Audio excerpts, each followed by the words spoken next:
Billy Vicentino, and I am doing my final submission for my ISSA Strength and Conditioning certification. I am also an ISSA certified personal trainer as well, and today we will be showing you a chest workout with my sister Melissa. We are going to first start out with a few of the mobility exercises just to get the body loose, the chest and the pec muscles warmed up. First of all, what I'm going to have Melissa do is just a series of movements, lighter weights, starting out with arm circles. What this is going to do is going to lubricate that rotator cuff, get the blood flowing a little bit, get that chest opened up, have that wall nice and stretched. The wider that you'll see, we'll do those circles, you'll see the shoulder movement, you'll see the pec as well, stretching out. So she'll do that about a nice solid 10 times, just to get the blood flowing and blood moving in those directions where we're going to hit those muscles at today, because we are going to do a little bit of a workload. She's been training for quite a while now, so with that, she'll probably do about 80% of this workload, just because she does have that background in strength of these particular muscles that we're going to be working at today. She's going to go right into dumbbell arc raises. What this will do also is going to give you a full range of motion, similar to the arm circles, just with a little bit of extra weight, getting that muscle prepped for the workload and the force that we're getting ready to exert on that muscle. So she'll do these probably about a nice solid 10 times, and we'll go into one final warm-up phase for her. And this will be, you can use a band, which is great for these. You can use the tube like we have here. It's just basically that chest pull, pulling those muscles out, releasing them, stretching them, warming them up for that higher max workload that we're going to put on today. So she'll do this about 10 times. What you'd like to do is do these about 2 reps, 2 sets, just to give you a good range of motion, get those joints, get everything moved for that. And once she's finished up with those, what we're going to do next is just a quick dynamic warm-up. And this is good just to get your blood pumping, your heart rate up a little bit, so that way we can get into those working sets that we'll be doing. So first of all, she's just going to do a quick push-ups.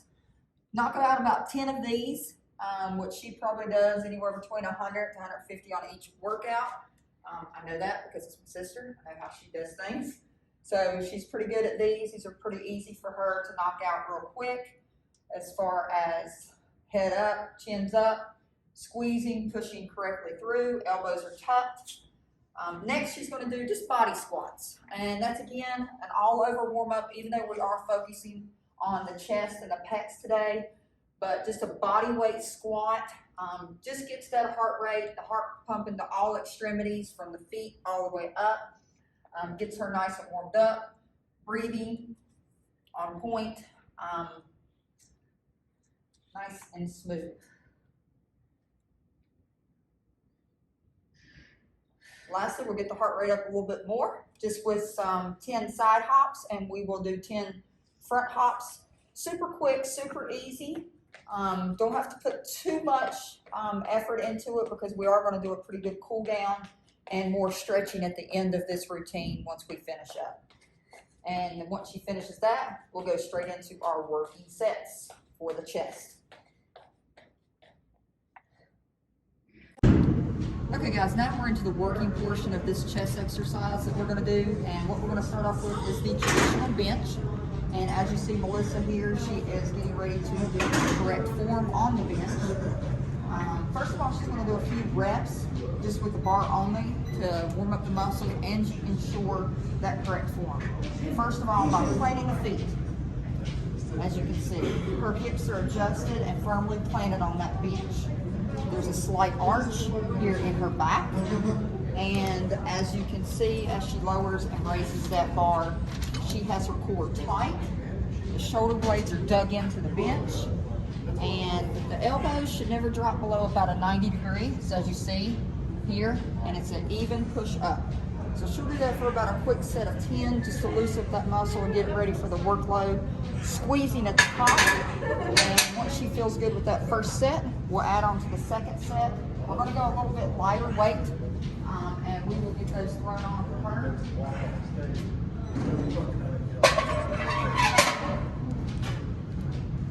And then we're going to get into the work portion, where you'll see the correct form, squeeze. Again, form is key to preventing any injury in this. She will be squeezing at the top to squeeze that pecs to get the volume, shoulder width apart, breathing as she goes down and exhales as she comes up. Nice squeeze, and a push. Now the heavier that you go, you will want to ensure that you have your correct spotters. That's going to be another key thing. If she was going for her personal best, we would probably have someone here and two on the ends just to ensure no damage, no injury, and she's going to be able to lift that weight off the bar and go one smooth repetition with it.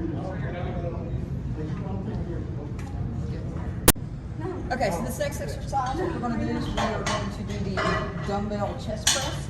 And what Melissa's going to be doing is actually a set very similar to what you would do on the bench. You still have your feet flat, your core is still tight. She is going to do a set of 12 at 20 pounds. And she's going to breathe through them, contracting that muscle. Elbows are nice and tight. Once she finishes with the set of 20-pound weights, she then gradually increases to the 25, which would then do a set of 10. Again, slight arch in the back, chest is up, nice and open to get the pump and the volume from that pectoral muscles that she's trying to train in this exercise that she'll be doing. So after this quick set of 10, she's going to go up into the weight to the 30. Feet are planted, hips are dug in, shoulders dug in, nice and tight, breathing as she goes. She will then complete this set of 8. It's almost like a superset as well, just because you're giving that bit of break in between. You'll do these for 3 sets. She'll take a 90-second rest just to let that blood flow get back into her body, nice and loose. And then we're going to go into our final phase of the workout today, which will be the cable flies. Okay, so the next exercise that Melissa's going to do for us today is the cable chest fly. What you want to do is you want to start back and curl the weight into your chest as you see her do, and then you will walk out into your position form. And the reason you do this is to prevent that pull on the shoulder. If you were just to walk straight with that behind, it puts an overdue load and stress on that shoulder and rotor cuff area. You'll see that she's extending the back, should be aligned with the shoulders. You don't want to drop it behind the shoulders because again, you're going to cause injury to that joint and to that rotor cuff. So just soft, slightly bent elbows, squeezing of the pecs, keep that chest open and up. The same way when you come out of that exercise, the same way you came into this exercise is the same way that you will come out. So once she's completed, she'll bring that weight to her center, step back, and slowly release it to the beginning position. Okay, so now we've reached the cool down process of our workout. What I like to put clients on is the elliptical. Usually for a good solid 30 minutes, nothing too crazy. We're just getting that heart rate to come down, just getting those muscles to relax, still getting that lubrication of all the joints. The elliptical is great for this just because it is so easy on those knee joints. So you want your client to do it for about 20 to 30 minutes, nothing crazy, just a nice smooth motion. And once that is completed, we will go into some static stretching, and then your workout will be complete. Okay, so our final stretching of the night for this chest exercise is we are going to be doing some static stretching. What that is, it's holding the muscle in a stretch position without any movement. And what you want to do, especially since we just did this chest exercise, this will actually open up that chest, give you that nice stretch for a good solid 10 seconds. You'll go to the left and stretch and open up that chest, bringing that far shoulder back, just to feel that nice stretch from all that work that you just put that pectoral muscle through. You'll do this, like I say, probably just because we did so much of a good cool down. Once, twice, 10-second hold. Again, we're going to do the tricep, and what you'll be seeing here is you'll see the pull in the chest, abdominal pull as well, just opening up that hole, getting that nice stretch, getting the blood flowing back in. And I just want to give a soreness. This will also help with your soreness. So if you put in a heavy load, it'll help in that muscle recovery. And the last thing what we'll do is we're just kind of do some slow arm circles, that you just saw. pretty much like we did in the beginning of that workout, just to kind of get that muscle back into its position. Saying, all right, we've done the workload. Now we are ready to stretch it out, relax. And the purpose of the mobility warm-up exercises is to complete a series of movements with a little lighter weight. So again, my name is Billy Vicentino, such as and dumbbell that's my arc final raises, submission for the arm ISSA circles, Strength and which are Conditioning great for the examination. chest and rotor cuff. I hope you like it. Thank you for watching this some first ever YouTube video that I put on. With a resistance band, stay which healthy help and stay activate safe. the Thank you. chest and that pectoral muscle. Then I had my client perform some quick dynamic warm-ups to get the blood pumping, the heart rate up, before we get into the working sets of that chest. And as you've seen in the video, she did body squats, push-ups, side hops, and front hops. Next, we went into the working portion of the bench press, which she performed 3 sets. In between each set, you want your rest time averaging about 90 seconds. Have a short rest and increasing that intensity. Then we moved into the dumbbell chest press. We did 12 10s and 8s, which as you go down in the reps, you'll increase your weight. This again fatigues that muscle, which promotes growth in that pectoral muscle and also projects volume. You want to control the weight with the correct form, slight arch in the back, and that helps take the tension off the shoulder and helps you target that chest and pec area. Again, protecting the shoulder and get that better chest contraction.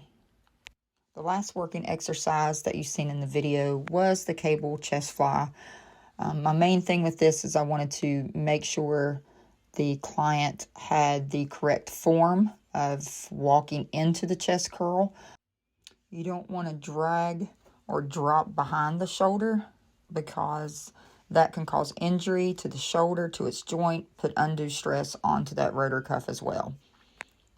And with this, the same way you come out is the same way you go back in, just to keep that safety. Once we performed the working portion of the exercise, she did do a cool down, 30 minutes on the elliptical. The elliptical is great due to it's easy on all the joints, helps get the heart rate at a level rate since we had such a heavy working load. So she did about 30 minutes of that just to get that cool down. And finally, we ended with the static stretching, which what that is you hold the muscle in a stretch position without any movement. So what we did is we did a couple of shoulder stretches, triceps stretches, and some arm circles just to get that muscle loose, and the flexibility is the key, and that helps prevent injuries. And also that will help with the DOMS, which is delayed onset muscle soreness. So that way you can work out a lot of that, because usually that experience between 1 to 3 days following the workout. So that will also help that lactic acid buildup and muscle spasms.